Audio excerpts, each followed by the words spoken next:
Hi guys, this is Peter and welcome back to the GIZGUIDE channel. As you've read in the title, let's talk about OPPO's new addition in their wide budget mid-range section, the OPPO A77. As a quick recap, it is running on a Qualcomm Snapdragon 680 processor together with a large 5000 mAh battery, 33-watt SUPERVOOC charging via USB-C, 8 GB of RAM, 128 GB internal storage that is expandable via microSD card, and Android 12 operating system.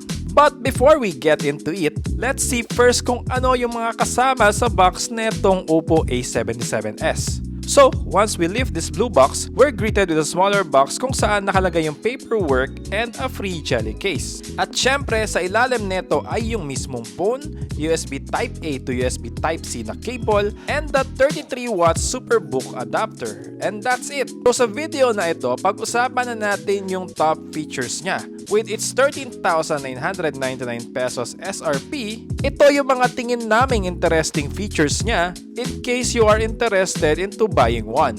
First is the design. We are liking the modern ultra-slim retro construction and matte anti-smudge back style. Although what we have right now is the starry black variant, its so-called fiberglass leather sunset orange option looks premium and sleek. Makikita mo rin dito yung rectangular camera island niya with two smaller circles inside housing the sensors. It also has a 2-drop notch for the selfie sensor in front. Susunod naman is its deliverable 90Hz LCD screen.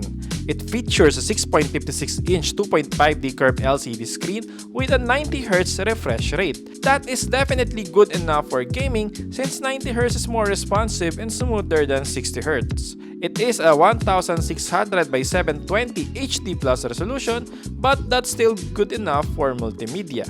Additionally, okay rin yung speakers niya. It has a dual stereo speakers with DRAC 3.0 audio, and you can increase the sound up to a loud 200% using the ultra volume mode. Moving on, the next feature is its battery, which is pretty standard now in its price range. Meron itong 5000 mAh capacity with a fast 33-watt SUPERVOOC charging capability. With OPPO software optimization and an HD plus screen, matagal malobat tong phone na to. Kaya niya up to 2 days on a single charge. Okay, sunod naman is its very good 50 megapixels f1.8 shooter with PDAF focus and a 2 megapixels f2.4 depth camera. We weren't really expecting much from it, pero ang ganda ng AI post-processing niya. It's very subtle, natural, at great yung HDR.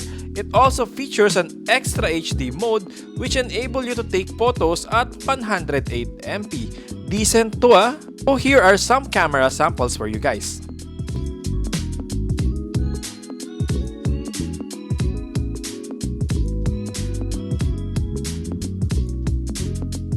Alright, last on our list is its storage.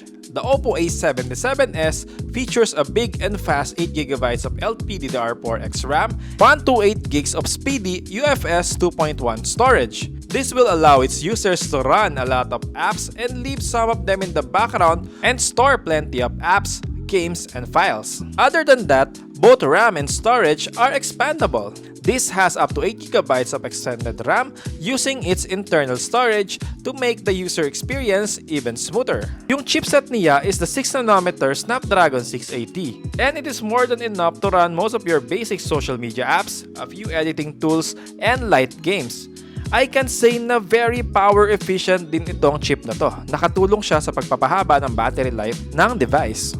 And guys, what do you think of the OPPO A77s? Share your thoughts in the comments below. As usual, don't forget to like and subscribe to our channel for more tech reviews and features. Again, this is Peter of GIZGUIDE.com and thank you so much for watching. Stay safe always and goodbye!